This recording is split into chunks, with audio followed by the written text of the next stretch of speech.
안녕하세요. 여러분들의 금융권 취업을 돕는 브루스메이커입니다. 오늘은 우리은행 1차 면접, 지금 이 영상이 11일, 3월 11일에 촬영을 하고, 어제 기준으로 이제 우리은행 서류 접수가 마감이 됐습니다. 그래서 아마 필기가 없기 때문에 많은 분들이 지원하셨을 것 같아요.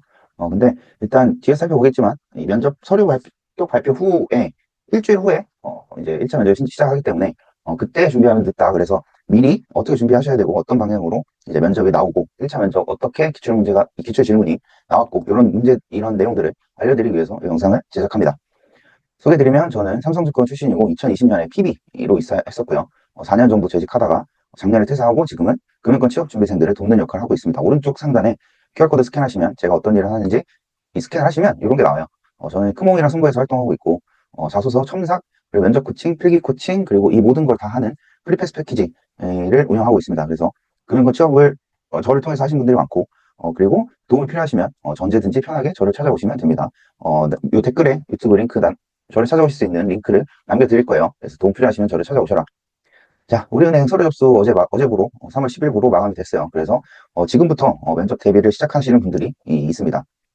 제가 코칭드린 분들은 벌써 이제 면접 대비를 시작했고 제 면접 자료를 나눠드리고 있어요. 근데 이거 보면은 요 서류 전형 합격 발표 예정일이 3월 21일인데 1차 면접 예정일이 3월 28일부터죠. 그러니까 서류를 합격했어. 근데 면접을 준비를 해야 되는데 불과 일주일밖에 시간이 없다. 면접 준비할 시간이. 그래서 서류 합격 발표가 나는 거 보고 면접을 준비한다. 그러면 늦을 수 있고 좀 버거우실 수도 있으니까 미리미리 준비하시길 바래요. 자, 그래서 어제래. 지난 하반기에 이제 되게 많은 취준생들이 은행이랑 증권사, 운용사, 뭐 기타 등등 보험사, 카드사 합격시켰는데 그때도 미리 면접 대비를 했고 면접 대비를 빡세게 해가지고 덕분에 대부분 합격했고 요 1차 면접 코칭 합격률이 참고로 저는 100%입니다.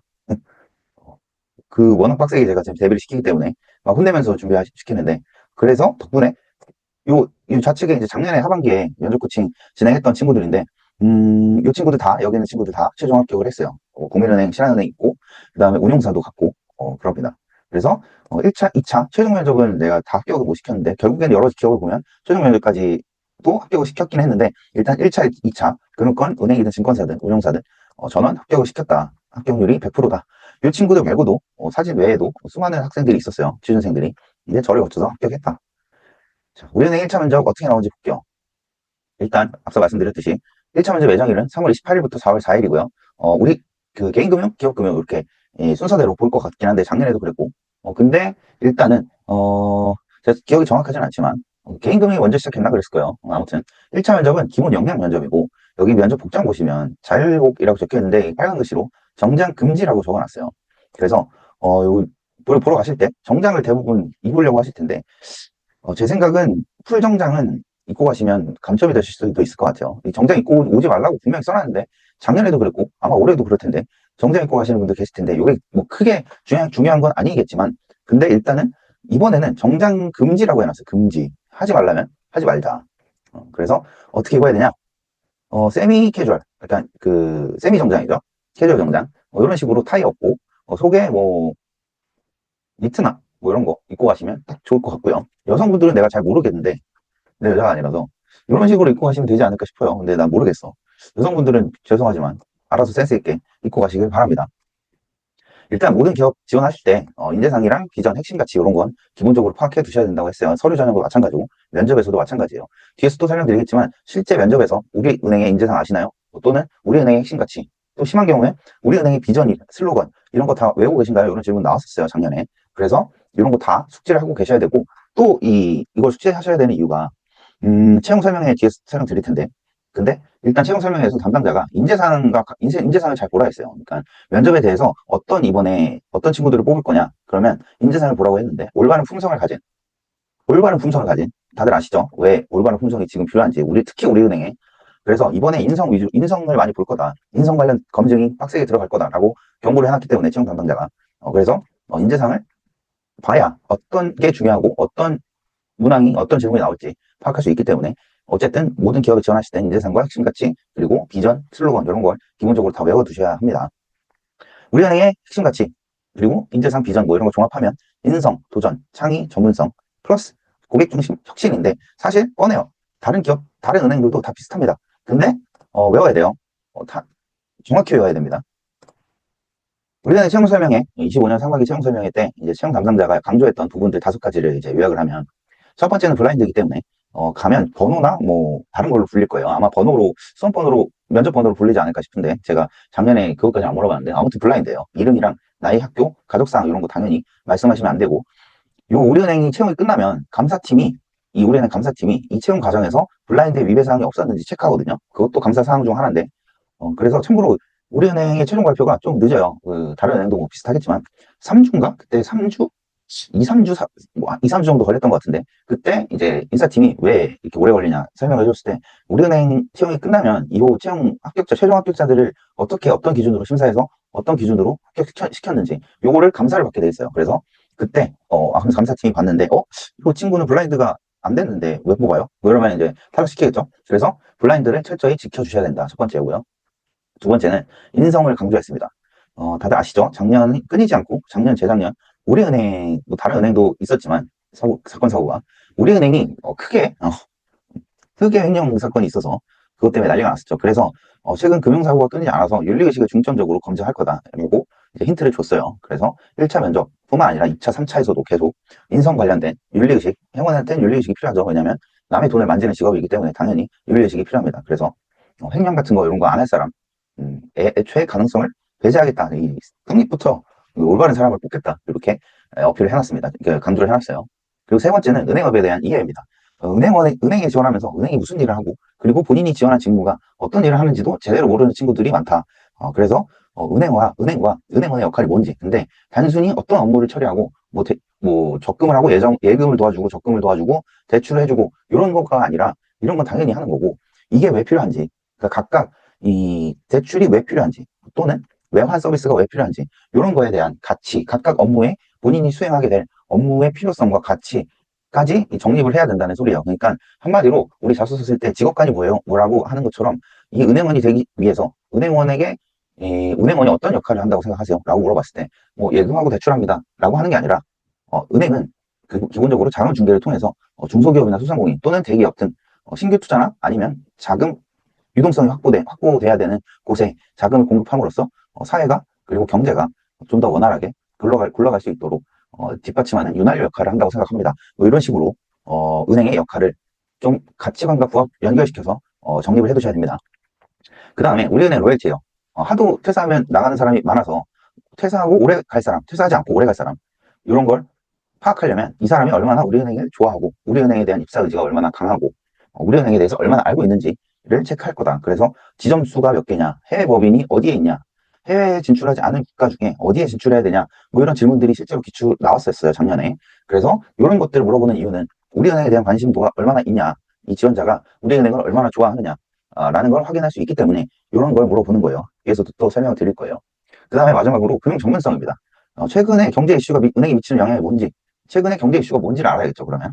그리고 그 영향에 따라서 개인금융이면 개인금융, 기업금융이면 기업금융에 어떤 역할을 미치고, 그 영향에 따라서 본인은 어떤 영업 전략을 수행해야 되는지, 이런 기본적인 업에 대한 이해와 금융 전문성을 갖추고 있어야 됩니다. 특히 지금 최근에 트럼프가 고관세 정책으로 자국 보호무역주의로 관세를 막 때리고 있죠. 근데 요게 예를 들면 내가 면접관이라면 트럼프가 지금 고관세 정책을 펼치고 있는데, 이거에 따라서 뭐 중국이나 아니면 우리나라에 어떤 영향을 미칠까요? 구체적으로는 예를 들면 이거는 아마 실제 면접장에서 1차 면접이든 2차 면접이든 아마 질문을 받게 될 가능성이 매우 높은데, 예를 들면 트럼프 고관세 정책이 원달러 환율에 미치는 영향은 뭘까요? 또는 트럼프 고관세 정책이 주식시장이나 부동산 시장에 미치는 영향은 뭐라고 생각하나요? 또는 기업금융이라면 트럼프 고관세 정책이 수출입 기업에 어떤 영향을 미칠까요? 그리고 그 영향에 따라서 기업에는 어떤 자금 서비스, 금융 서비스가 필요할까요? 본인이 RM이라면, 기업금융 회원이라면 기업에게 이런 상황에서 어떤 서비스를 제공해야 된다고 생각하시나요? 충분히 실제 은행원이라면 이런 생각들을 가지고 있어야 되고, 고객이 왔을 때 트럼프 당선으로 무슨 영향이 있을까요? 부동산 안 좋은 거 아닌가요? 주식시장 안 좋은 거 아닌가요? 라고 물어보면 당연히 여기에 대해서 평소에 본인의 의견을 갖추고 있고, 그거에 기반해서 상담을 자연스럽게 프로처럼 임해야겠죠. 그렇기 때문에 이런 금융 전문성이 필요하다. 그리고 업에 대한 이해가 중요하다 했죠. 지금 은행권이 어떻게 돌아가고 은행권의 주요 이슈가 뭔지, 예를 들면 제4 인터넷뱅크 출범, 아마 연내나 내년쯤에 출범할 것 같은데, 이런 주요 이슈들을 알고 있냐, 그리고 그 이슈들이 우리 은행에 미치는 영향이 뭘까, 이런 것들을 알고 계셔야 됩니다. 참고로 우리은행 직업별 직무 내용 직무별 업무 내용 이런 거 지금 지원하실 때 아마 이 은행원이 개인금융 뭐하고 기업금융 뭐하고 요거를 이 글록만 알지 이 와닿지 않는 분들이 좀 많을 거라고 저는 생각해요. 기업금융은 말 그대로 기업이 기업을 운영하는데 돈이 필요할 거 아니에요. 돈이 필요할 뿐만 아니라 기업을 운영하는 데 있어서 필요한 모든 금융 서비스를 제공하는 역할이 기업금융 이 직무가 수행하는 역할이라고 생각하시면 됩니다. 그리고 개인금융도 기업과 별로 다르진 않아요. 본질은 똑같아요. 기업 개인이 필요한 금융 서비스가 뭔지, 기업이 필요한 금융 서비스가 뭔지, 이것만 다를 뿐, 개인 금융과 기업 금융은 사실 본질은 똑같습니다. 하지만 약간 필요 역량이 달라요. 기업 금융은 기업 재무 담당자를 또는 기업 대표와 상담을 할 때, 기업 지금 현재 재무 상태를 봤더니, 건전성이 약간 부족합니다. 뭐 예를 들면, 유동 비율이 좀 낮은 편인데, 아마 자금을 추가 조달하거나 해서 유동성을 좀 높이시는 게 필요하지 않을까 싶네요. 라고 솔루션을 제시할 수 있겠죠. 이런 거 하려면 기업 재무 분석 역량, 그리고 기업 재무회계 분석 역량이 필수적이겠죠. 또는 수출입 기업이라면, 지금 원달러 환율이, 제 생각에는 개인적으로 좀 더 빠질 것 같은데, 만약에 수출 기업이라면, 달러 대금이 좀 줄어들지 않을까요? 그래서, 매출난 거, 달러 매출난 거 좀 해치하시는 게 좋을 것 같아요. 그래서, 제가 RM이라면, 이렇게 제시하겠어요. 달러가 빠질 걸 대비해서, 지금 저희 우리은행이 FX 해치 서비스를 운영하고 있기 때문에, 그거를 가입해서 만약에 달러 가치가 하락해도 실제 받는 돈은 고정시키는 효과가 있기 때문에 앞으로 달러 추가 하락이 예상된다면 이런 걸 제시할 수 있을 거예요. 그렇죠? 또는 개인금융. 만약에 이 질문을 달러가 빠지는데 달러를 사야 돼요, 말아야 돼요? 또는 해외 주식에 투자하는 게 좋을까요, 안 좋을까요? 이런 거에 질문이 개인 고객이 들어오면 이런 거를 프로답게 대답할 수 있는 그런 능력이 필요합니다. 그리고 개인은 투자만 하는 게 아니죠. 기본적으로 여신, 수신, 그러니까 예적금 대출 할 때 대출금리 앞으로 오를까요? 내릴까요? 뭐 이런 질문들을 할 수 있을 거예요. 그러니까 이 직무가 어떤 일을 수행하냐 생각을 해봤을 때 개인이 필요한 금융 서비스가 뭔지 그리고 기업이 필요한 금융 서비스가 뭘까? 요거를 이 관점으로 곰곰이 생각을 해보시면 이 행원, RM과 WM의 각각의 역할이 뭔지 어떤 영향이 필요한지 알게 되실 거예요. 생각을 하실 수 있을 겁니다. 그래서 정리하면 본질은 같지만 필요 영향이 조금씩 다르다. 기업금융은 기업 재무 분석 역량이 제일 중요하고요. 뭐 고객 응대 역량은 다 갖춰야 되는 게 당연한 거고 개인금융은 약간 좀 자산 관리, 특히 이제 금융시장 동향 같은 거 물론 이것도 다 필요합니다. 둘 다 필요해요. 근데 결국의 차이점은 개인이냐 기업이냐 그뿐이다. 필요 역량이 기업은 재무 분석, 개인은 약간 고객 응대에 더 초점을 맞춰야 되고 1대1 맞춤형 상담이 가능하냐 그리고 심도 있는 그 경제 흐름에 대한 전반적인 이해도가 있냐 이런 게 중요하겠죠. 우리은행 1차 면접장 가시면 작년 기준으로 제가 설명드리면 아마도 올해도 비슷할 거라고 저는 생각을 하는데 작년 하반기에는 면접관 2명 그리고 지원자 7명이 한 조를 이뤄서 지원자 7명당 7명씩 한 조를 이뤄서 대기 시간 약 15분 그리고 면접 시간 45분 정도로 진행이 됐어요. 그리고 지금 제출하셨던 자기소개서를 기반으로 질문이 이루어지는데 뭐 자기소개나 아니면 공통질문도 나왔어요. 그래서 대략 질문의 한 60% 정도는 자기소개서에 기반한 질문이 들어오고 나머지 한 3, 40%는 공통질문을 묻는다. 뭐 우리는 왜 지원하셨어요? 뭐 이런 거 있잖아요. 공통질문. 또는 마지막 하고 싶은 말 뭔가요? 이런 거 공통질문 들어왔었다. 그리고 뒤에서 실제 기출 질문들을 살펴보겠습니다. 일단 모든 면접의 기본 프로세스는 이 5단계로 진행이 돼요. 이 5단계가 순서대로 진행이 되는 경우도 있고 순서대로 진행이 안 되는 경우도 있지만 결국엔 면접에서 이 지원자를 검증하는 프로세스는 크게 이 5단계로 나눠집니다. 첫 번째 자기소개, 두 번째 지원 동의, 세 번째는 본격적인 이 지원자의 직무 적합성, 조직 적합성, 기업 적합성을 검증하고요. 그리고 요게 패스가 돼도 이 지원자가 우리은행에 왜 채용이 돼야 되는지 그러니까 이 지원자 취준생 입장에서 생각하면 내가 입행하면 우리은행에 어떤 도움을 줄 수 있다 또는 어떤 문제를 해결할 수 있다 이런 필요성도 있어야 되고요. 필요성을 증명하셔야 되고요. 그리고 나는 다른 지원자들과 지금 면접장 가시면 총 7명씩 보신다고 했죠. 나는 이 나를 빼고 나머지 6명보다 어떤 점이 뛰어나다. 그래서 나를 뽑아야 된다. 이런 차별성, 다르게 말하면 경쟁력이 필요합니다. 요게 있어야 차별성이 있어야 다른 지원자들보다 당신을 뽑을 확률이 높겠죠. 그리고 마지막으로 이 네 가지가 다 돼도 앞으로 입사하고 미래가 기대되는 사람인지 이런 미래성도 검증을 합니다. 어떻게? 면접에서 혹시 입행하면 어떤 거 하고 싶으세요? 또는 입행하고 계획이 있나요? 또는 입행하고 이루고 싶은 꿈이나 포부 같은 거 있다면 한마디 해주실래요? 이런 거까지 총 5가지를 모두 완벽하게 해야 최종 합격 가능성이 높고 그리고 우리은행뿐만 아니라 다른 은행도 이 점수가 각 면접 단계마다의 점수가 또는 등급이 누적되기 때문에 모든 면접에서 잘 보셔야 최종 합격이 될 가능성이 높아집니다. 아시겠죠? 그래서 1차, 2차, 3차, 1차 끝났다고 1차 잘 못 봐도 2차 잘 보면 되지 이게 아니라 모든 면접에서 다 잘 보셔야 된다. 왜냐? 점수가 쌓이기 때문에. 첫 번째로 볼게요. 자기소개인데 참고로 지금 이 영상은 좀 길 거예요. 왜냐면 내가 알려드려야 될 게 많고 알려드리고 싶은 것도 많고 해서 아마 한 1시간이 넘어갈 수도 있지 않을까 싶긴 한데 일단 해볼게요. 중간에 듣다가 힘들면 뭐 멈추고 딴 거 하다가 다시 듣고 뭐 하세요. 첫 번째 자기소개인데 이 메리비안의 법칙이라고 있어요. 이 사람이 4초 이내에 첫인상이 80%가 형성이 된대요. 그리고 3, 40초 이내에 좋은 점 나쁜 점이 결정되고 그 사람에 대한 모든 감정적 판단이 끝난다는 법칙이 메리비안 법칙인데 결국엔 이걸 요약하면 첫인상이 중요하다는 거예요. 그리고 실제로 면접에서 이 첫인상, 이 사람에 대한 인상을 고려하는 편이라고 응답한 이 면접관들이 60% 가까이가 됩니다. 그리고 특히 영업이랑 서비스 직무에 한해서 고려한다. 이것까지 합치면 거의 7, 80%가 이 사람의 인상, 이미지를 이 평가할 때 반영을 한다. 무의식적으로. 당연히 반영할 수밖에 없어요. 사람이기 때문에. 사람이 평가하는 거기 때문에 이 사람이 인상이 좋냐. 인상이라 하면 특히 행원은 고객을 응대해야 되기 때문에 당연히 뭐 그때 누가 이렇게 뭐 이런 질문을 했었는데 외모가 중요한가요? 중요해요. 안 중요하겠냐고. 어. 사람 상대하는데 잘생기고 이쁠수록 당연히 좋은 거지. 그쵸? 어쩔 수 없어요, 이건. 그래서, 외모도 경쟁력이긴 한데, 아무튼, 외모보다는 내가 말씀드리는 건 외모가 아니라, 이 사람이 풍기는 이 이미지, 느낌이라는 거예요. 이 느낌이 그러니까 사람을 상대할 때 약간 호감을 느끼게 할 수 있는 사람인가? 이런 거가 이제 영업에서 필요한, 특히 금융 서비스 종사자한테 필요한 이런 느낌이에요.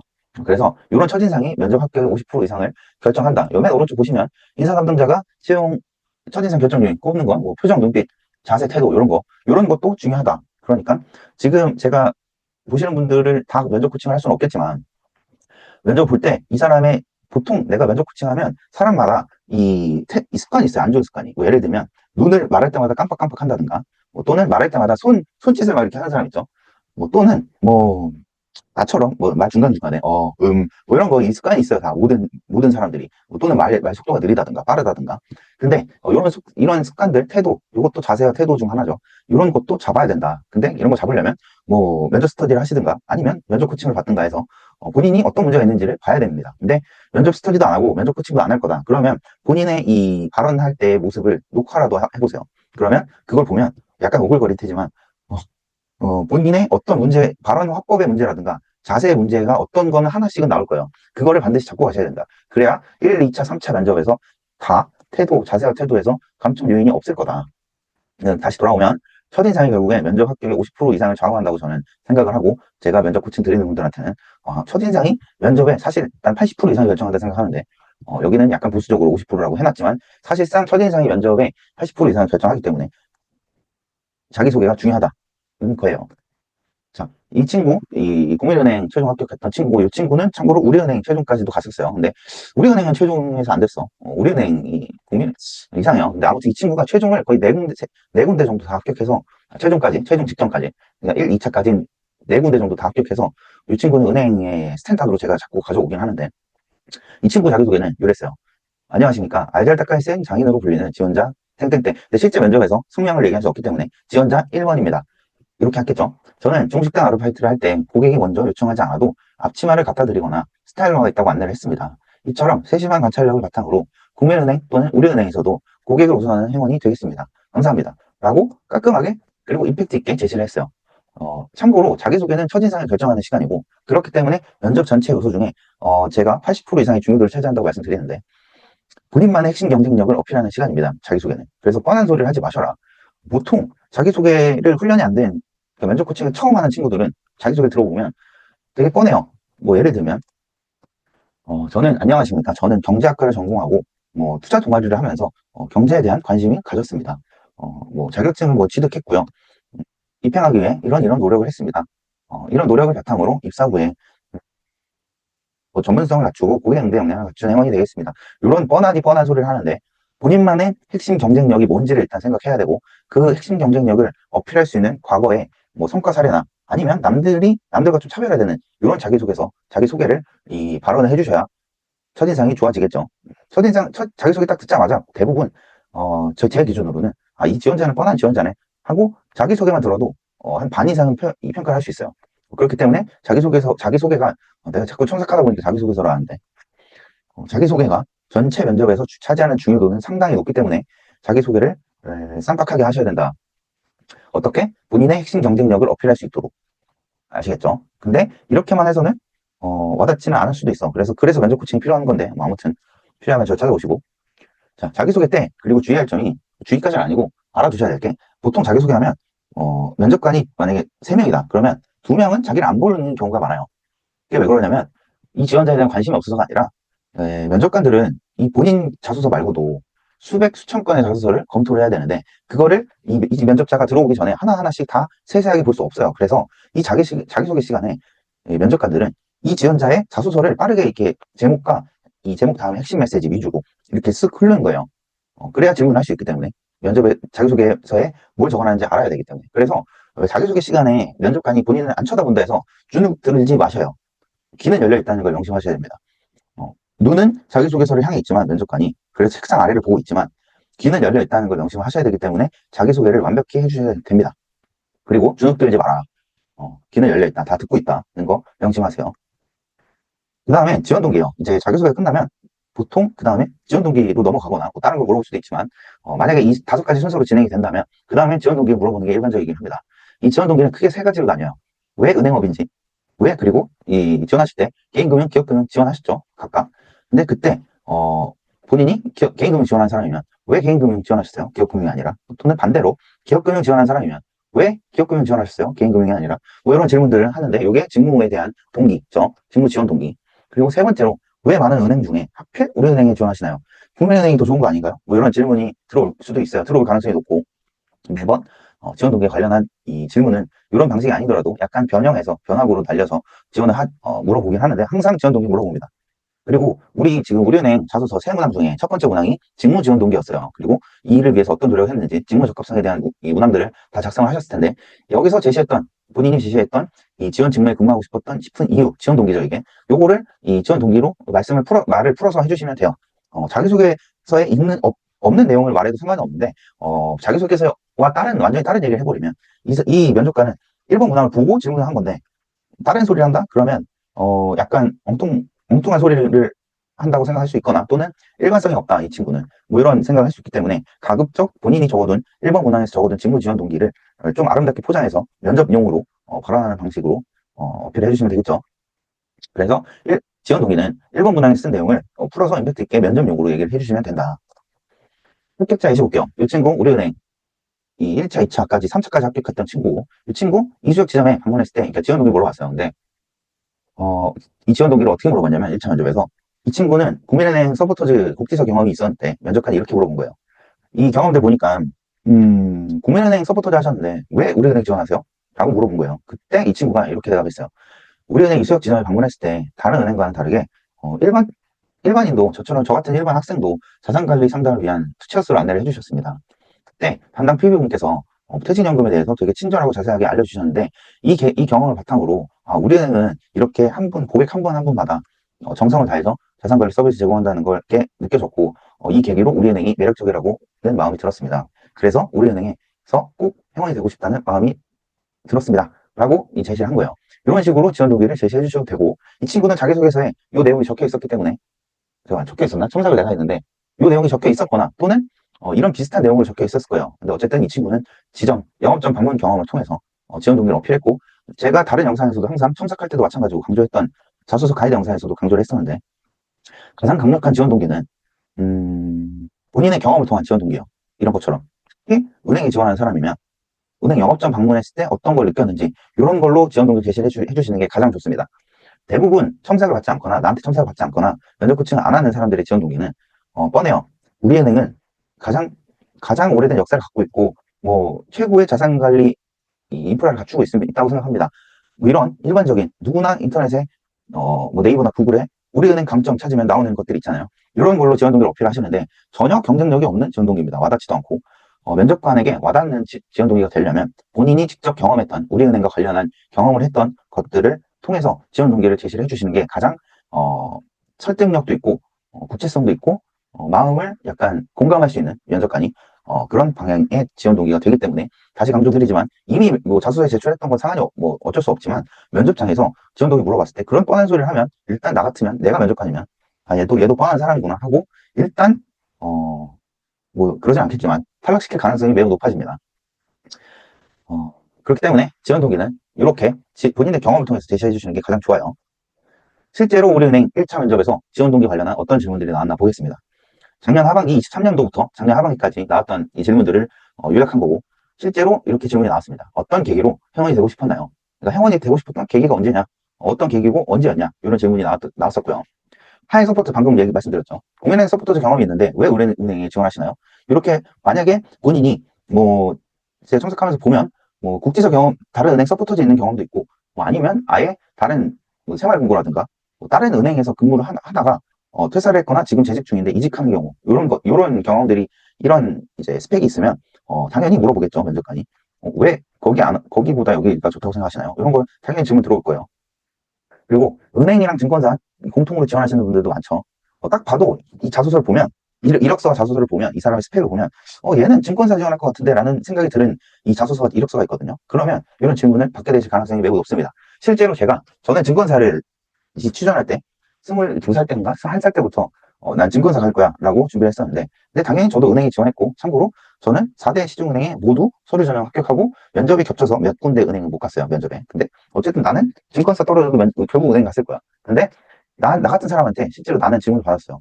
은행에서도 받았고 증권사에서도 받았는데, 왜 은행 안 가고 증권사 지원하시나요? 또는 은행에서는 왜 증권사에 안 가고 은행 지원하셨나요? 둘 다 지원하셨나요? 은행이 왜 더 좋다고 생각하세요? 이런 질문들을 받았어요. 그래서 은행과 증권사 둘 다 지원하시는 분들은 이런 차이점, 각 은행 지원할 땐 은행 지원 동기, 증권사 지원할 땐 증권사 지원 동기, 이렇게 두 가지를 만들어 두셔야 됩니다. 그리고 왜 개인금융, 그 직무에 대한 지원 동기 물어보죠. 왜 개인금융 희망하시나요? 또는 왜 기업금융 희망하시나요? 라고 물어봅니다. 그리고 여기서 이제 꼬리 질문이 들어오겠죠. 직무 역량 뒤에서 설명드리겠지만, 그러면 개인금융이 무슨 역할을 한다 생각하세요? 뭐 이런 거 들어올 거예요. 꼬리 질문이. 어쨌든 지원 동기, 직무에 대한 지원 동기도 물어볼 수 있다. 그리고 지금 요거는 마지막 이 문항은 이제 지금 다른 기업에서 근무를 하고 있거나, 그게 금융권이든 비금융권이든 어쨌든 이직 사유에 대한 이 질문이 반드시 들어올 거예요. 이직하시는 분들은. 그리고 면접 코치하면 이 이직 때문에 이 고통받고 이 이직 사유에 대한 이 어필을 어떻게 해야 되는지 어려움을 겪는 분들이 많았어요. 제 경험상. 사실 어려운 문제이기도 해요. 근데 도움이 필요하시면 저를 찾아오셔라. 저는 이직도 시키니까. 자, 세 번째는 이게 앞서 자기소개와 지원 동기를 통해서 납득이 되면 이제 그 다음에 지원자를 본격적으로 검증합니다. 지원자를 검증하는 세 가지 요소가 있어요. 직무적 합성, 조직적 합성, 기업적 합성, 이 세 가지입니다. 직무적 합성은 말 그대로 직무에 적합한 역량을 갖추고 있냐, 이 사람이 개인금융 또는 기업금융 수행하는데 필요한 역량, 예를 들면 금융 전문성 그리고 고객 응대 역량, 이 두 가지가 회원에게 필요한 핵심 역량이라 했죠. 이 두 가지를 갖추고 있는 사람인지에 대한 관련된 질문이 들어올 거고요. 그 다음에 이 조직적 합성인데, 쉽게 말하면 함께 일할 만한 사람인지, 인성에 문제가 없는지 이를 검증하는 질문들이 들어올 거고요. 세 번째로는 우리은행에 대한 로열티가 있는지, 이 사람이 우리은행 입회해도 금방 퇴사하지 않고 오래 다닐 사람인지, 우리은행에 대한 애정과 로열티가 있는 사람인지, 그리고 우리은행의 기업 문화와 핵심 가치가 인재상과 부합하는 사람인지, 이런 것들을 확인하는 질문이 들어옵니다. 그래서 어떤 면접에 가시든 이 세 가지, 직무, 조직, 기업 적합성이 당신을 평가하는 평가 요소라는 걸 알고 계셔야 되고, 보통 이런 내용들은 기업의 핵심 가치와 인재상과 연관되어 있는 질문으로 제시될 가능성이 높습니다. 자, 직무 적합성. 사실 1차 면접과 2차 면접에서 가장 중요한 부분 중 하나는 이 직무 적합성이에요. 채용 전 과정에서 사실 채용이라는 건 일할 사람을 결국엔 뽑는 거기 때문에 인성이 좋은 사람은 당연히 필요하긴 한데 인성만 갖고는 안 되죠. 전문성도 갖춰져 있어야 돼요. 그러니까 직무 역량도 갖춰져 있어야 되기 때문에 기업이 결국에 뽑는 사람은 일할 사람을 뽑는 거기 때문에 일을 잘할 사람을 뽑겠죠. 근데 개인금융, 기업금융 마찬가지로, 둘 다 마찬가지로 일을 잘할 사람이라는 건 이 사람이 이 전문성을 얼마나 갖추고 있느냐겠죠. 그래서 경제에 대해서, 특히 이 글로벌 거시경제 또는 회원이 어떤 역할을 하는지 제가 아까 생각을 해야 된다 말씀드렸죠. 개인금융은 이 개인 고객에 대한, 특히 고액자산가에 대한 자산 관리를 하는데, 고액자산가가 보통 우리나라 사람들의 80%의 자산은 부동산에 집중되어 있기 때문에, 고액자산가들은 참고로 비중이 금융자산이 한 50%, 부동산 자산이 한 50% 정도 되긴 하지만 일반적으로 부동산 자산이 더 비중이 큽니다. 그러면 내가 고액자산가라면 당연히 부동산에 대한 관심이 많겠죠. 그러면 영업장을 찾아와서 이렇게 물어볼 거예요. 주담대 금리가 내리고 있다는데 어느 정도까지 내릴 거고 언제까지 내릴지 궁금하다. 그리고 앞으로 부동산 시장은 강남 지금 부동산이 있는데 강남 부동산의 불패가 지속될지 이거에 대해서 좀 의견을 듣고 싶다라고 했을 때 이 거시 경제, 글로벌 경제 흐름에 기반해서 탑다운 방식이라 하죠. 기반해서 주식이든 부동산이든 환율이든 금이든 원자재든 이런 거를 다, 온갖 질문이 들어와도 다 대답할 수 있을 만큼의 역량이 실제로 필요합니다. 실제 일을 하다 보면. 그래서 면접 때 이런 질문들이 들어올 거예요. 이 직무 적합성과 관련된 금융 전문성 질문이 들어올 겁니다. 이 금융 전문성에 대한 질문을 한마디로 요약하면 당신은 이 경제에 대해서 관심이 있는 사람인지를 묻는 거예요. 이런 걸 확인합니다. 그래서 또 설명드리겠지만 오늘 원달러 환율이 얼마인가요? 이런 걸 물어보는 이유도 이런 거 물어볼 수 있는데 이런 거 물어보는 이유도 이 사람이 평소에 이 경제에 대해서 얼마나 관심이 있는 사람인지 당연히 행원이 되겠다는 사람이면 뭐 증권사도 마찬가지고 금융시장에 대한 관심이 있어야 될 거 아니에요.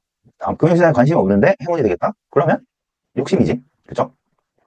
그래서 지금 이제 면접 준비를 하시는 분들은 평소에 금융시장에 대한 관심이 없는데 뭐 예를 들면 오늘 지금 한국은행 기준금리가 몇 %예요? 내가 물어봤을 때 지금 당장 대답할 수 있지 않는 사람들은 여기에 해당되는 사람들일 텐데 이 사람들도 합격을 할 수 있어요. 근데 지금부터 준비하셔야 될 건 제가 지금 이 가이드 영상에서 계속 설명을 드릴 건데 이런 것들이 면접에서 나오기 때문에 이런 것들을 준비를 하셔야 되고 경제신문 보고 그리고 우리 각종 은행 앱에 들어가면 시장 정보 또는 증권사 앱에 들어가면 잘 돼 있는데 네이버 증권에 들어가시든 거기 들어가면 이 주요국들의 금리가 몇 %고 환율이 지금 원달러가 얼마고 각 이 국가별 주요 국가별 주식시장 지수는 몇 포인트고 뭐 이런 것들이 다 나와 있어요. 이런 것들을 기본적으로 다 알고 계셔야 됩니다. 핵심 지표들은. 그래서 지금 당장 관심이 없고 아는 게 없더라도 사실 지금부터 준비하면 충분히 가능합니다. 지금 14일, 2주 정도 남아있는데 2, 3주 정도 남아있는데 이 기간이면 충분히 대비할 수 있기 때문에 포기하지 마시고 내가 얘기하는 건 포기하라는 게 아니라 부족하다는 게 아니라 부족하면 지금부터 준비하면 충분히 보완할 수 있다. 특히 면접용 질문은 정해져 있기 때문에 뭐가 나올지 대부분 제 기준에선 올해 상반기는 어떤 질문 위주로 나올지는 보여요. 그런 것들 위주로 준비하시면 돼요. 뭐 모든 지금부터 이 맨피의 경제학 같은 거 펴서 공부한다? 그렇게 하는 소리는 아니고 필요한 것들, 핵심적인 것들만 준비를 하자. 어쨌든 다시 돌아오면 직무적합성이란 무엇이냐? 행원에게 필요한 직무적합성이란 결국엔 매크로의 환경에 대한 본인만의 뷰를 갖고 있어야 되고 그리고 그 뷰에 기반해서 개인 금융이든 기업 금융이든 개인 고객이든 기업 고객이든 자산관리 또는 뭐 어떤 금융 서비스 제한 방향을 제시를 할 수 있어야 된다. 요게 곧 은행에서 필요한 직무적합성입니다. 자, 요 좌측에 보시면 이 금리, 미국 10년물 금리 차트인데 보시면 저게 아마 2022년 말에 최고점을 찍었을 거고 지금 트럼프 당선 직전 전부터 좀 금리가 오르고 있다가 최근 들어서 다시 빠지고 있어요. 근데 일단 결론부터 말씀드리면 저는 이 내년에 올해 그리고 내년까지도 금리가 계속 빠질 거라고 저는 생각하고 그 이유는 여기서 자세히는 설명 못 드리겠지만 간단히 설명드리면 금리는 결국엔 피셔 방정식이라고 들어보셨죠? 안 들어보셨다면 공부해보세요. 찾아보세요 한번. 결국엔 경제 성장률과 물가 상승률이 금리를 결정하는 요소인데 근데 올해의 전망이 그리고 내년 전망이 경제 성장 전망이 작년보다 낮아요. 그래서 올해는 더 떨어질 거고 피셔 방정식에 따르면 사실 이 미국 10년물 적정 금리는 2% 중후반대가 적정해요. 그렇기 때문에 내가 만약에 지금 뭐 증권사 PB거나 개인 고객 WM이라면 개인 고객 직무를 수행하는 WM이라면 고객이 앞으로 금리가 빠질까요, 뭐 오를까요 했을 때 고객님 현재 지금 IMF나 OECD 그 글로벌 전망에 따르면 미국뿐만 아니라 우리나라도 올해 그리고 내년까지도 경제 성장률이 하향된다는 전망이 우세합니다. 그렇기 때문에 금리는 결국엔 화폐 가치인데 경제가 하락하면 그 화폐 가치가 하락할 수밖에 없기 때문에 국가별로 그래서 미국과 우리나라도 금리가 지금보다는 더 빠질 가능성이 높다고 개인적으로 생각합니다. 라고 제시를 할 수 있어야 이 정도의 발언을 할 수 있어야 실제 행원의 역량을 갖추고 있다고 생각하시면 됩니다. 이렇게 말을 못한다. 그러면 행원의 자격이 없는 거예요. 지금은 없어도 근데 준비하면 된다. 내가 걱정하지 마셔라. 어쨌든 뭐 이런 거 질문 들어올 수 있어요. 내년에 금리가 빠질 것 같아요? 오를 것 같아요? 그 이유는 뭐예요? 라고 물어보면 대답할 수 있어야 되고요. 그리고 기본적으로 이 모든 이 자산 관리에서 가장 중요한 건 금리예요. 결국엔 금리에 경제와 이 경제가 반영이 돼 있고 심리가 반영이 돼 있기 때문에 그리고 이 금리가 이제 다시 주식시장과 부동산 시장에 영향을 미치기 때문에 결국엔 이 행원 은행 지원하시는 분들이 가장 먼저 집중해서 보셔야 될 부분은 이 금리에 대한 본인의 의견입니다. 사실 요거만 해결되면 다른 건 저절로 따라와요. 뭐 예를 들면 금리가 낮아지면 당연히 부동산 시장과 그리고 주식 시장에 일반적으로 긍정적인 영향을 미치겠죠. 뭐 꼭 그런 건 아니지만. 근데 어쨌든 금리가 빠진다고 뷰가 이렇게 설정이 돼 있으면 결국엔 부동산 시장과 주식 시장은 좋을 것이다 라는 생각을 할 수 있겠죠. 그러니까 이런 식으로 금리에 대한 개념부터 먼저 잡아두셔야 된다. 그리고 실제로 지금 작년 1분기부터 은행 순이자 마진 님이라 하죠. 순이자 마진이 뭔지 모르면 이것도 사실 내 기준에 만약에 내가 면접 코칭 했으면 혼냈을 건데 순이자 마진이 뭔지 모르겠다 그럼 지금 당장 찾아보세요. 이거 멈추고 은행 지원하면서 순이자 마진을 모른다 그러면 좀 그래요. 네. 또 심한 말은 하지 않을게. 어쨌든 작년부터 이 금리가 하향 추세였기 때문에 이 은행 순이자 마진도 같이 빠지고 있었어요. 금리가 빠지면 은행 순이자 마진이 왜 빠지는지에 대해서는 간단히 설명드리면, 은행은 순이자 마진은 결국엔 이 금리와 연동돼 있는데, 결국엔 이자 마진이 이자를 통해서 벌어들이는 수익이 얼마냐, 그러니까 자기 자본에서 총 자본에서 이자로 벌어들인 수익률이야, 수익률. 그러니까 이자 수익률. 근데 이게 낮아지는 이유는, 대출 금리는 일반적으로 은행 예적금 금리보다, 수신 금리보다 높죠. 근데 금리가 빠질 때 이 대출 금리 변동폭이 더 커요. 왜냐면 이미 수신 금리는 이 뭐랄까, 낮은 수준에서 머물러 있기 때문에 큰 폭으로 낮추는 게 한계가 있고, 근데 대출 금리는 수신 금리보다 변동폭을 더 쉽게 조절 가능하기 때문에 더 크게 금리가 하락할 때 더 크게 빠지는 경향이 있어요. 그래서 금리가 빠지면 순이자 마진이 줄어드는 거고, 예대 마진도 줄어드는 겁니다. 반드시 그런 건 아니지만 대부분 그런 경향이 있어요. 어쨌든 요거는, 이거 금리가 순이자 마진에 미치는 영향은 직접 찾아보셔요. 제가 다른 영상에서 은행 입사할 때 필요한 필수 지식 영상 올렸던 게 있는데, 그거 한번 찾아보세요. 거기에 설명해놨어요. 그리고 지금 중요한 이슈 중에 하나가 트럼프 관세예요. 트럼프 고관세 정책. 요거로 인해서 지금 최근에 금리가 다시 낮아지고 있고, 미국 경제와 그리고 글로벌 경제가 전망치가 둔화되고 있어요. 그래서 이 트럼프 관세 정책이 이 각각 금융시장에 미치는 영향과, 그리고 개인금융, 그리고 기업금융에 미치는 영향, 그리고 은행에 미치는 영향까지, 이거에 대한 질문은 아마 올해 상반기에 아마 많은 분들이 받게 되실 거니까, 요거에 대해서 본인만의 뷰를 반드시 준비를 해두셔야 된다. 자, 말이 길어졌는데, 제가 이 영상 오래 걸릴 거라 했죠. 설명할 게 많아. 직무적 합성. 그래서 개인금융, 기업금융 직무가 어떤 일을 하는지부터 제대로 알아야 돼요. 개인금융은 말 그대로 개인이 필요한 금융 서비스를 제공하는 건데, 개인이 필요한 게 뭐 있을까요? 예금도 하고, 적금도 하죠. 수신이고, 이게 수신이고, 그리고 개인이 돈이 필요할 때 대출을 해주죠, 은행이. 그게 여신이고. 그리고 개인이 예적금이랑 대출만 하는 게 아니잖아요. 투자도 하고, 연금도 가입하고, 환전도 하고, 카드 발급도 하고, 보험 가입도 하고, 이 모든 것들. 그러니까 개인이 살아가는데 일상생활에서 필요한 모든 금융 서비스를 제공하는 곳이 바로 은행이고, 개인 금융의 직무다라고 생각하시면 되고, 여기 우리은행 홈페이지 들어가면 개인 뱅킹에서 뭐가 있냐, 조회이체, 이거는 넘기고, 공과금, 예금, 펀드, 보험, 대출, 외환, 골드, 퇴직연금, ISA 이렇게 있어요. 이 모든 것들이 개인 금융이 수행하는 직무예요. 그리고 기업금융은 개인금융과 크게 다르지 않지만, 기업도 기업 운영할 때 돈이 생기면 예금이나 적금 가입할 거고, 돈이 필요할 땐 대출 받을 거고, 그리고 기업 운영할 때 수출입 기업이면 외환 서비스 중요하겠죠. 이런 것들. 그러니까 결국엔 앞서에도 설명드렸지만, 개인금융과 기업금융의 본질은 같지만 하는 중요한 역할들이 조금씩 다르다. 이렇게 알고 계시면 될 것 같고, 그래서 개인금융, 기업금융 직무가 어떤 역할을 하는지부터 명확히 알아야 어떤 역량이 필요한지를 알기 때문에 알아두셔야 된다. 그리고 직무에 대한 이해뿐만 아니라 업권 자체, 은행업에 대한 이해도 필요합니다. 은행권이 지금 어떻게 돌아가고 있고, 지금 은행권 주요 이슈가 뭔지도 관심이 있어야, 은행에 지원하는 사람이라면 당연히 관심이 있어야겠죠. 왜? 내가 일하고 있는 산업이 앞으로 어떻게 흘러가고, 그래야, 나는 증권사 다닐 때 그랬어. 저는 증권업이 앞으로 장기적으로 좋을 것 같다고 생각하는데, 왜냐면 사람들이 부동산 비싸고, 빈부격차 확대되니까 투자를 통해서라도 더 소득을, 자산을 늘리려고 하는 수요가 늘어날 거라고 생각을 하기 때문에, 어차피 자산을 늘리려면 소득을 늘리거나 투자를 통해서 기존의 자산을 늘리거나 하는 방법밖에 없는데, 소득을 늘리는 거 한계가 있기 때문에 자산을 늘리려는 투자 수요가 늘어날 것이다. 그래서 저는 증권업이 좋다 생각하는데, 이런 업에 대한 이해와 업에 대한 관심, 이런 게 필요합니다. 그리고 그 관심과 나처럼 생각하려면 뭘 알아야 이렇게 생각할 거 아니야. 정보를 파악하고 그 정보를 바탕으로 나의 의견을, 업에 대한 미래를 생각을 해야겠죠. 그러려면 이렇게 정보들을, 은행권이 어떤 이슈가 있는지를 알아두셔야 된다. 제가 면접 대비 자료 만들면서 최근 자료들을 조사한 건데, 지금 이제 은행권 주요 이슈가 이렇게 있어요.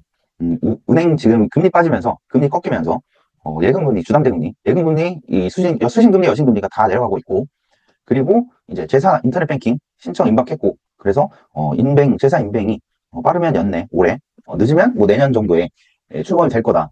그러면 이제 은행권, 기존 시중은행이랑 어떻게 경쟁 구도가 형성될 것인지, 이런 게 면접 질문에서 들어올 수도 있겠죠. 그리고 주담대 금리 떨어져서 주담대가 늘어나고 있다. 이러면 이제 은행은 부채가 대출 잔금이 쌓일 거고, 그리고 부동산 시장도 반등을 했겠죠. 지수를 안 찾아봐도 주담대가 늘었다는 건 부동산 시장이 올랐다는 거예요. 서울 부동산. 그리고 또 중요한 것 중에 하나가, 우리은행 알뜰폰이 4월에 나온다. 이 국민은행에 이어서 시중은행 두 번째로 알뜰폰 사업에 진출을 하는데, 요거에 대해서도 면접 질문으로, 예를 들면 우리은행에 관련해서 최근에 본 기사가 중에 기억나는 거 있나요? 하면 이런 거 얘기할 수 있겠죠. 우리은행 알뜰폰이 4월 중에 나온다는 것을 본 적이 있습니다.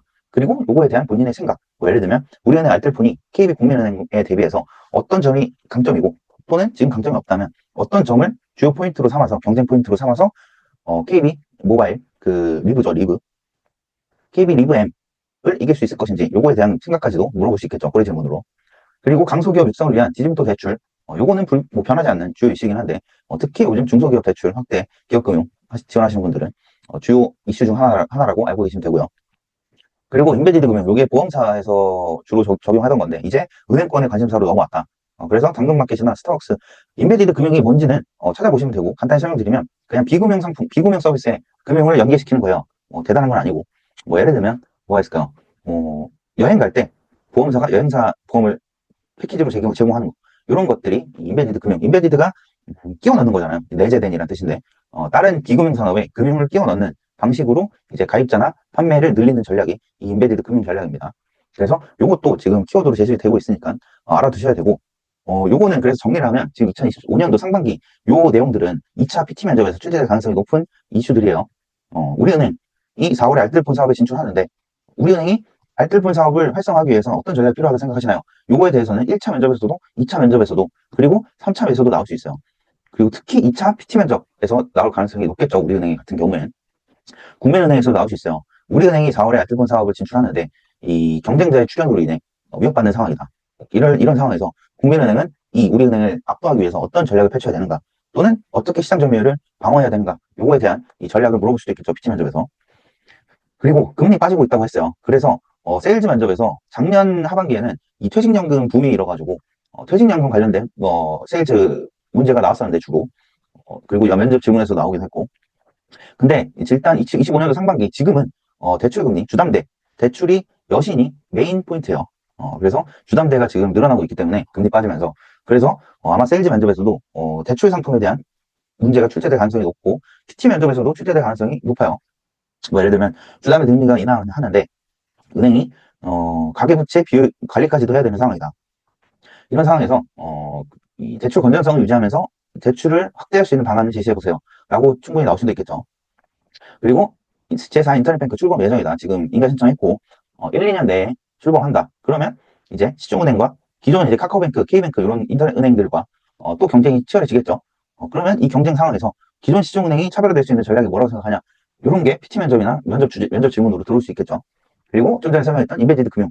혹시 PT 면접에서 뭐 예를 들면 지금 임베디드 금융이 활성화되고 있는데 본인은 어떤 비금융 산업에 금융을 은행 서비스 적용하면 매출이 활성화될 것이라고 생각하나 아이디어를 제시해봐라. 이런 게 PT 면접에서도 또는 이 1차, 3차 면접에서도 나올 수 있어요. 그러니까 지금 올해 상반기에 지금 현재까지 조사된 바로는 이 네 가지 키워드가 면접 질문이나 PT 면접으로 또는 세일즈 면접으로 활용될 가능성이 매우 높다. 그래서 요거는 메모해 두시고 2차 면접 지금 준비하시는 분들까 2차 면접을 위해서까지도 알아두셔야 되는 주요 이슈입니다. 지금 현안. 그리고 불변의 이슈가 있죠. 또 시니어 고객, 고령층, 그리고 외국인, 작년 하반기에 외국인 관련한 PT 면접, 세일즈 면접, 그리고 기출 그 1차, 3차 면접 질문이 많았어요. 올해도 많을 건지 모르겠는데 뭐 올해도 항상 불변의 이슈이기 때문에 이것들은 그래서 언제나 PT나 세일즈 면접 그리고 그 인성 면접에서 나올 수 있다. 그래서 AI 행원이 과연 행원을 대체할 것인가? 또는 퇴직연금을 어떻게 활성화할 것인가? 그리고 해외여행 수요가 늘어나고 있는데 트래블 카드를 어떻게 활성화할 것인가? 또는 해외여행이 늘어나는데 어떤 신규 금융 서비스를 제시해야 되는가? 라는 거 불변의 이슈니까 이것도 같이 알아두셔야겠죠. 아마 이 중에 반드시 PT 면접이나 세일즈 면접에서 나올 거예요. 최소한 하나 이상은 나와요. 여기서 올해 상반기에. 꿀팁이죠. 자, 그래서 직무 적합성 관련해서 우리은행에서 어떤 면접 질문이 나왔는지 볼게요. 자, 만약에 고객이 지금 와서 달러 사야 돼요, 팔아야 돼요, 묻는다면 어떻게 응대할 것이냐. 당연히 행원이라면, 개인금융이라면 이거 대답할 수 있어야 된다 했죠. 이걸 대답하려면 금리와 달러에 대한 상관관계를 알아야 되고 그리고 어떤 근거로 그게 맞든 틀리든 어떤 근거로 본인이 달러가 오를지 내릴지 생각하는지 사실 그 방향성에 대한 이 정답은 없어요. 정답은 없고 모범 답안은 있지만 정답은 없기 때문에 뭐 사실 오를지 내릴지는 100% 확실할 수 있는 사람이 없기 때문에 왜 그렇게 생각하는지 그거에 대한 근거가 확실한 게 더 중요합니다. 면접에선. 실제 고객 응대할 때도 마찬가지고요. 그래서 이런 거 대답할 수 있으려면 당연히 이 금융 평소에 뷰를 갖춰 두셔야겠죠. 그리고 두 번째, 거시경제 분석해본 경험이 있다 했는데 최근 금융시장 환경에 대해서 어떤 의견 갖고 있냐, 앞으로 어떻게 해야 될 것 같냐 이런 거 물어볼 수 있겠죠. 지금 주식시장이 미국 나스닥이 지금 급락하고 있는데 많이 빠지고 있는데 반도체 주식이 안 좋은데 예를 들면 삼성전자 주식이 안 좋은데 지금 사야 되냐?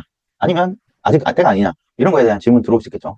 질문의 목적은 이 지원자가 이 경제와 금융에 대해서 관심이 있는지를 확인하기 위한 목적이다 라는 거 명심하시고요. 그리고 은행업에 대한 이해에 관련된 질문에서 은행이 비이자 이익을 확대할 수 있는 방안 3가지를 제시해봐라. 금리가 빠지면 이자 이익이 줄어든다 했죠.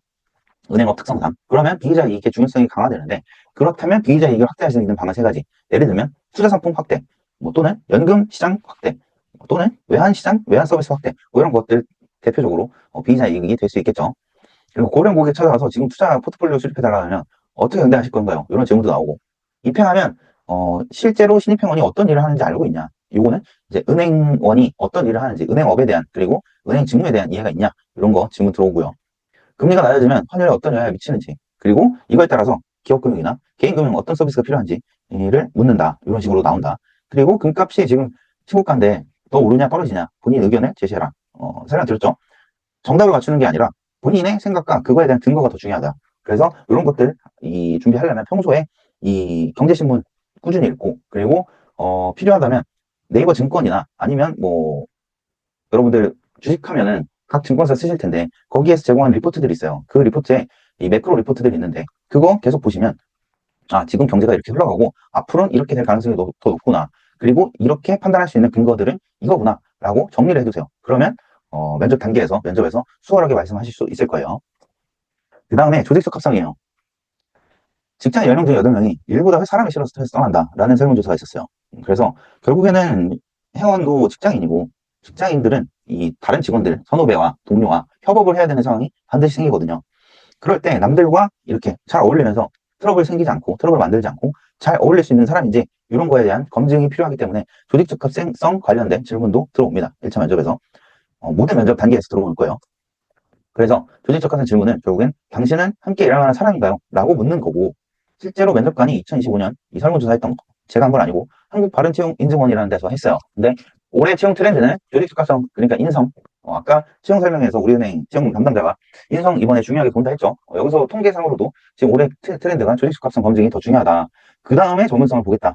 라고 이렇게 이 실제 통계로도 똑같이 나오죠. 그래서 인성 볼 건데, 인성 보는 게 사실 조직적 합성도 인성 중에 하나고, 근데 이 조직적 합성 이 질문들은 대체로 이제 인성의 문제고, 인성이 빠른 사람이 아니라면, 이렇게 얘기해도 되겠지? 유튜브니까. 인성이 빠른 사람이 아니라면 보통은 조직적 합성 질문 때문에 탈락하는 경우가 없다. 아주 인성에 문제가 있지 않는 이상 2차 토론 면접에서도 마찬가지고, 인성에 문제가 없으면 대부분 상식을 갖추고 답변을 하면, 상식선에서 답변을 하면 이 조직적 합성 문항으로 떨어지는 일은 거의 없어요. 그래서 너무 걱정하실 필요는 없고, 어떻게 나오냐?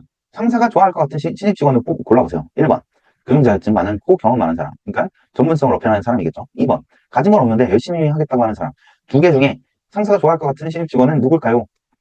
라고 물어봤는데, 이건 일반 상식을 갖춘 사람이라면 사실 정답은 없지만, 면접관 입장에서 정답이 있어요. 요 문항은. 당연히 2번이겠죠. 신입 입장에서 여러분들이 아셔야 될 게, 모든 기업이 신입을 뽑을 때 이 신입들의 수준이 그렇게 대단할 거라고 생각하지가 않아요. 절대로. 본인은 나 엄청난 금융 전문성을 갖추고 있다 생각하더라도 회사나 어른들, 그러니까 이 상사들이 볼 때는 그냥 다 애야. 그냥 갓 졸업한 이 학부생 수준이에요. 그렇기 때문에 결국엔 이 태도가 더 중요합니다. 실제로는 입사하게 된다면. 그래서 전문성보다는 태도가 더 중요하다라는 걸 명심을 하시고, 이런 질문들은 사실 정답이 없지만 이건 정답, 이 문항만큼은, 이 질문만큼은 2번이 정답이다. 당연하잖아. 이 정도의 상식을 갖춘 사람이라면 당연히 2번을 꼭 꼽을 거예요. 그쵸? 꼭 하나만 골라야 된다면. 자, 두 번째. 고객이 우리은행에 들어왔을 때 어떤 분위기를 기대할 것 같냐라는 질문 들어올 거고, 이 질문도 이 우리은행의 기업 문화나 조직 문화에 맞는 사람인지를 물어보기 위한 질문이고요. 일 잘하지만 성격이 좋지 않는 사람. 실제로 이런 사람 있죠. 그리고 일 못하는데 성격은 아주 좋아. 천사야, 천사. 둘 중에 한 명만 골라야 된다. 그러면 어떤 사람 고를 거냐? 요거는 맨 처음 질문이랑 약간 결이 달라요. 이거는 진짜 정답이 없는 문제예요. 왜냐하면 업무 효율성이나 이 성과가 필요할 땐 일을 잘하는 사람이 더 중요할 때도 있고, 근데 이제 약간 팀 분위기나 이런 게 더 중요할 때가 있는데, 그때는 성격이 좋은 사람이 필요하겠죠. 근데 요거는 본인의 가치관에 대한 질문이자 조직적 합성에 대한 질문인데, 근데 일단 이 우리은행 면접 보실 때 이 명심하셔야 될 건, 이번에 인성을 위주로 본다고, 인성을 중요하게 본다고 했어요. 그렇기 때문에 이 전문성 쪽에 어필을 하기보다는, 중점을 두기보다는 인성에 먼저 중점을 둬야 된다는 걸 반드시 명심을 하셔요. 그걸 명심한다면 당연히 2번을 고를수록 합격률이 높아지겠죠. 이번에는. 그리고 입회한다면 어떤 선후배로 기억되고 싶나요? 이 질문도 본인이 어떤 가치관을 두고 있고 어떤 직업관이나 또는 어떤 업무 스타일을 갖고 있는지 어떤 사람인지를 물어보는 인성과 조직 적합성 질문이고요. 그리고 상사가 부당한 지시를 한다면 어떻게 대응하실 건가요? 이거는 되게 오래된 전통의 이 조직 적합성 질문이죠. 이런 거 질문 대답하실 수 있어야 되고 팀워크란 뭐라고 생각하고 팀워크에서 중요한 게 뭐라고 생각하는지 이런 거 조직 적합성 질문으로 1차 면접에서 나왔었다. 그래서 이런 질문들 준비하셔야 되고요. 그 다음에 직업 기업 적합성이에요. 뭐냐, 시간이 안 나와서 지금 얼마나 하고 있는지 모르겠는데 오래 걸리네. 여러분들한테 알려주고 싶은 게 많기 때문에. 자, 그 다음 기업 적합성이에요. 기업에 입사하면 1년 이하에, 그러니까 1년도 안 다니고 퇴사하는 비율이 48%가 넘는데요. 사람인 조사에 따르면. 실제로, 신입사원들 뽑아놓으면 나가는데, 이 신입사원들 교육 비용 1년 동안에 이 기업이 투자하는 비용이 얼마냐. 그러니까 기업이 이 대기업 기준으로 신입사원을 처음에 뽑고 1년 동안 교육시키는 데 들어가는 비용, 플러스 이 사람이 퇴사함으로써 또 추가 비용이 들 거 아니에요? 뽑아야 되니까. 그게 1억이 넘어요. 그러니까 회사 입장에선 이 사람을 오래 다닐 사람을 뽑아야지 금방 퇴사할 수 있는 사람을 뽑으면 회사에서 손해가 막심하기 때문에 그래서 이 기업 우리은행에 오래 다닐 사람을 뽑으려고 합니다. 그 오래 다닐 사람을 고르기 위한 질문들이 기업 적합성 질문이에요. 회사의 걱정은 이겁니다. 뽑아놨는데 금방 퇴사하면 한 명당 1억이 넘게 들어가는데 어떡하냐. 이게 다 비용이다. 그리고 입사했는데 우리 기업 문화 안 맞아서 퇴사하는 사람도 있고 그리고 우리 은행의 이 기업 문화나 인재상과 적합하냐. 적합하지 않으면 뽑을 이유가 없겠죠. 뽑고 싶지 않겠죠. 그리고 가장 중요한 건 우리 회사를 정말 좋아하고 정말 입사하고 싶어 하는 사람인지 요게 결국에 기업 로열티 질문이고 인재상과 핵심 가치를 물어보는 이유도 결국엔 이 사람이 우리 은행에 대해서 관심이 얼마나 있고 뽑아놓으면 오래 다닐 만한 사람인지를 물어보기 위해서 확인하기 위해서 질문이 들어오는 거예요. 그래서 물어보는 질문들은 다양합니다. 우리은행 비전 슬로건 핵심 가치 알고 있냐? 또는 우리은행 영업점에 가봤냐? 또는 우리은행 역사가 언제부터 시작되는지 아냐? 우리은행이 지금 올해 몇 주년이 되는지 아시나요?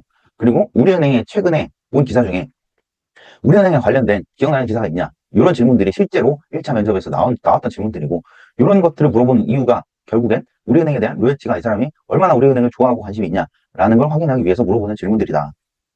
그래서 제가 드리고 싶은 말씀은 기업은행에 대한 모든 것들을 다 알아두셔야 됩니다. 정말 이런 것까지 알아야 되냐 싶은 것들도 알아야 되고 그리고 영업장도 꼭 방문해 보세요. 뒤에서도 또 나올 텐데.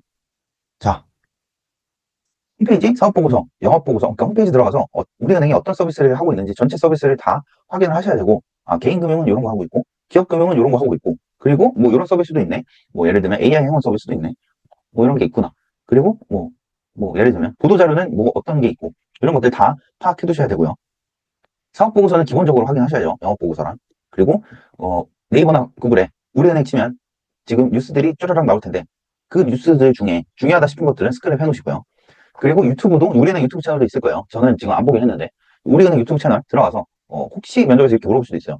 우리은행 유튜브 채널 구독하신 분 7명 중에 손들어 보실래요? 라고 했을 때 본인 혼자만 손든다. 그럼 개이득이잖아. 그러니까 유튜브도 채널 구독하고 우리은행 유튜브 들어가서 한번 보세요. 어떤 것들 광고하고 어떤 것들을 지금 다루고 있는지 알아두셔야 되고 우리은행 방문해 본 경험이 없다면 반드시 영업점에 방문해봐야 돼요. 실제로 우리은행 그 1차 면접에서 우리은행 영업점에 가보신 분 손들어 보실래요? 한 적이 있었어요. 그래서 영업점은 꼭 방문해봐라. 필수예요, 필수. 이거 보시는 분들은. 근데 이렇게 말해도 안 가는 사람들이 반 이상은 되겠지? 면접 질문 때 들어온다니까요. 들어올 수 있다니까요. 영업점 가보셨어요? 최근에? 과거에 말고, 최근에 가보셨어요?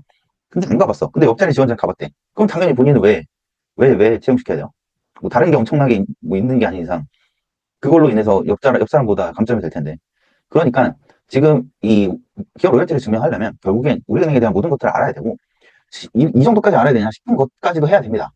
입사하고 싶으면 간절하면 당연히 할 거야.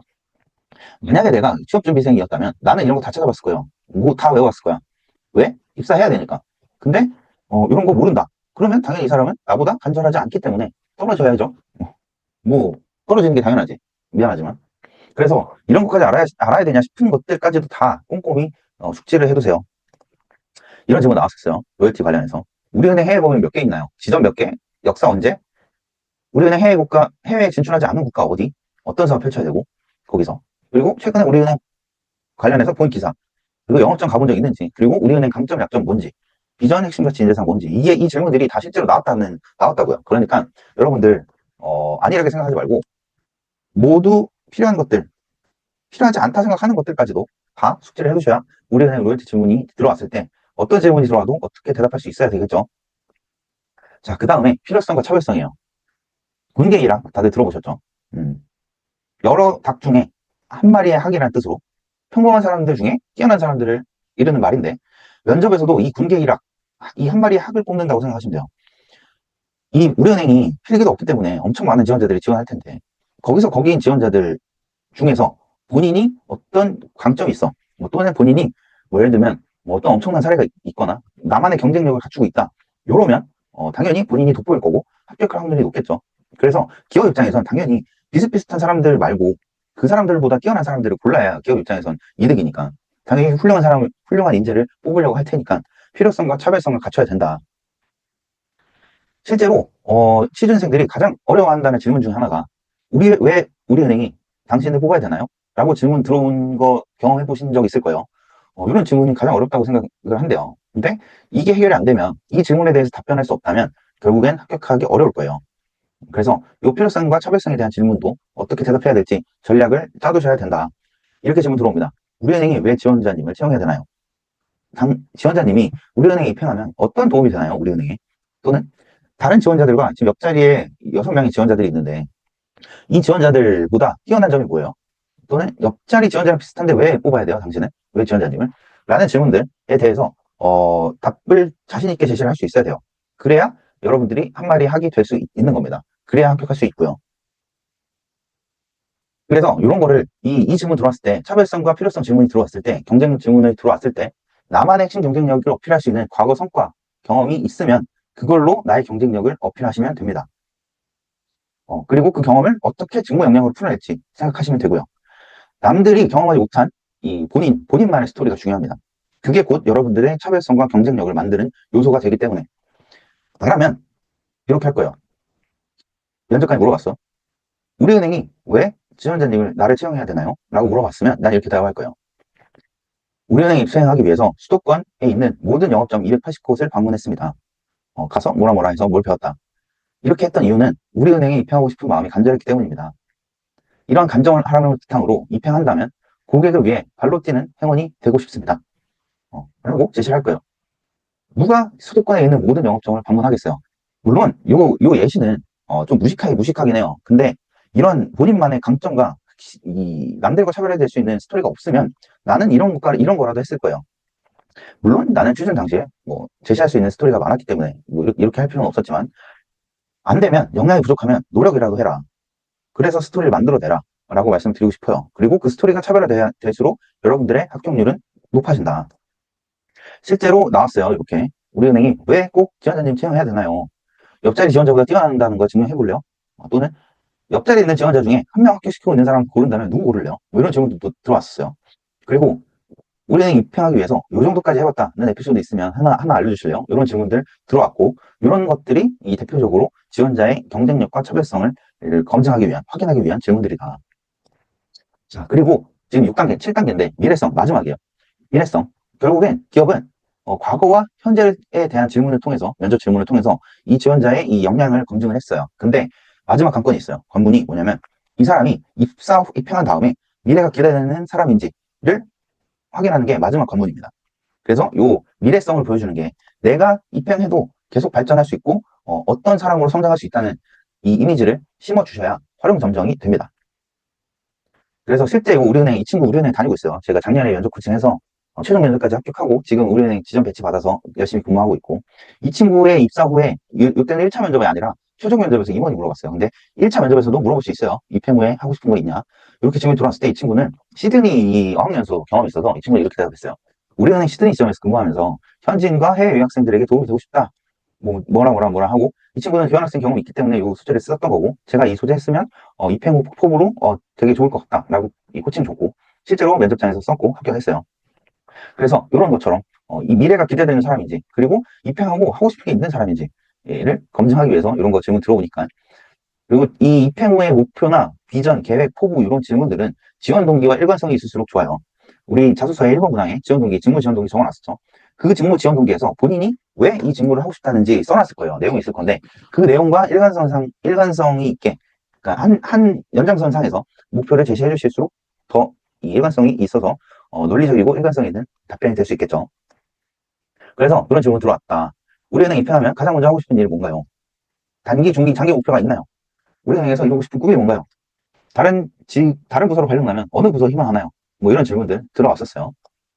그래서 미래성도 보여줘야 활용 점적을 찍을 수 있다.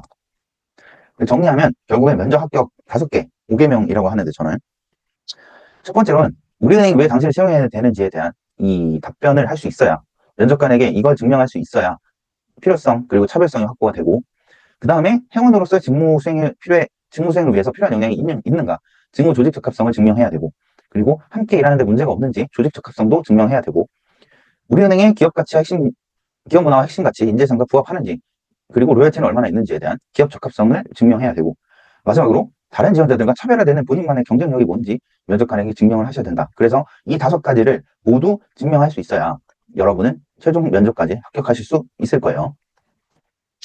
1차 면접 합격 핵심은 인성, 전문성, 로열티 순위입니다. 이번에 인성이 가장 중요하게 강조하는 부분 중에 가장 중요하게 생각하는 말이 안 나와.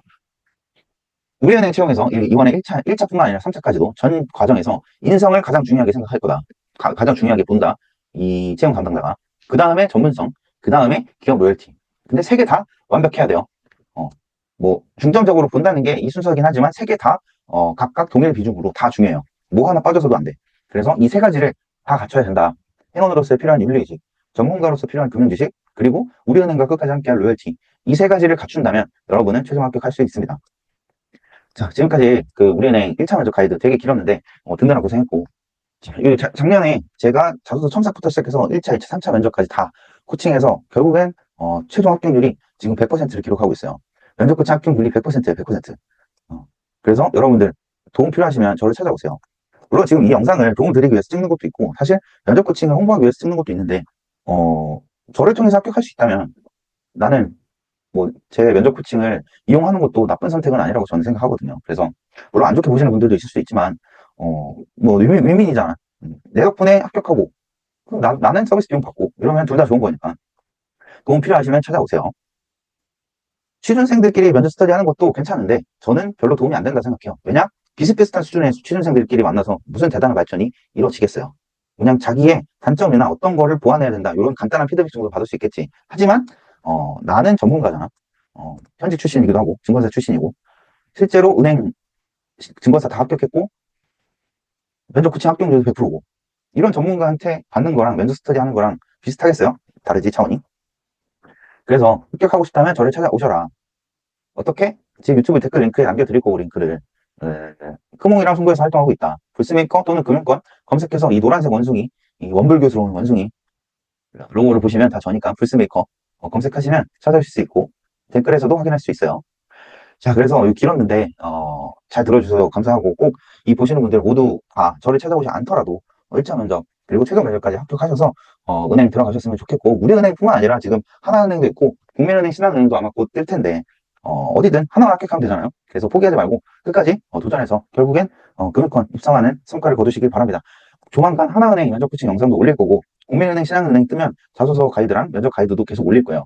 우리은행 2차, 3차도 올릴 거고. 그러니까 구독해 두시고 이거 무료잖아. 돈 안 드니까. 이 정보들로도 충분히 도움이 많이 될 수 있기 때문에 구독해 두시고 알림 설정 해두시면 바로바로 보실 수 있겠죠. 그래서 다음에 더 좋은 영상으로 찾아올게요. 더 좋은 영상으로. 여러분들의 성공 취업을 응원하겠습니다. 항상 감사합니다.